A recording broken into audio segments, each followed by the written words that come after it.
मैं आपको किस्सा बताने जा रहा हूँ, वो इससे जरा हटके है। तो दोस्तों, एक रात मैं अपने गांव से मेरे मित्र अवधेश के साथ अंधेरी रात में खेत के रास्ते बस स्टैंड की तरफ जा रहा था। तो मेरे मित्र ने कहा, दोस्त थोड़ा जल्दी चलो, इस खेत से अगले 2 खेतों तक थोड़ी समस्या है। तो मैंने पूछा क्या बात है, तो उसने बार बार बात को टाल दिया। लेकिन मेरे ज्यादा दबाव डालने पर उसने पूरा किस्सा सुनाया। बहुत साल पहले अपने गांव से रात को इन्हीं खेतों से एक आदमी गुजर रहा था। रास्ते में वो पेशाब करने के लिए एक पेड़ के नीचे रुक गया। उसके बाद वो जैसे थोड़ा चला, उसे किसी बच्चे के रोने की आवाज आई।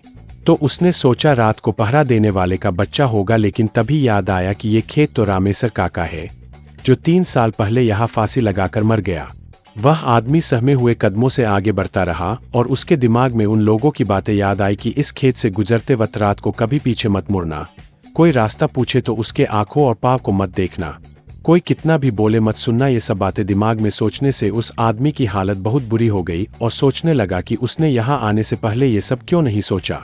वो जैसे जैसे आगे बढ़ता वैसे वैसे बच्चे की आवाज और तेज होती जाती और ऐसा लग रहा था जैसे वो उसके साथ ही चल रहा हो। तभी अचानक उसने देखा कि एक पैर से बंधे झूले में बच्चा लेटा रो रहा था। तो डरते हुए उसने आवाज लगाई कि ये किसका बच्चा है, लेकिन कोई प्रतिक्रिया नहीं आई। तो डर के मारे आगे बढ़ गया, लेकिन बच्चे की किलकारी सुनकर उससे रहा नहीं गया और उसने पीछे मुड़कर देख लिया। तो उसने देखा वो बच्चा झूले में उसके पीछे पड़ा था। रहम के मारे उसने उस बच्चे को गोद में उठाकर भागने लगा। थोड़ी देर बाद वो बच्चा उसे भारी लगने लगा और देखकर चौंक गया कि उसके पैर लंबे होकर जमीन को छूने वाले थे। उसने घबराकर बच्चे को गोद से गिरा दिया। जैसे ही वो बच्चा गोद से गिरा तो बच्चा बड़े आदमी की तरह जोर से हंसकर बोला, तू आज तो बच गया, अगर मेरे पैर जमीन छू लेते तो तुझे आज यहाँ कोई नहीं बचा सकता, तेरी मौत तय थी। ये कहते ही वो बच्चा गायब हो गया। वो इंसान गिरते पड़ते घर तक पहुंचा और घर पहुंचते ही बेहोश हो गया। जब उसे होश आया तो उसने गांव वालों को ये सारी कहानी बताई।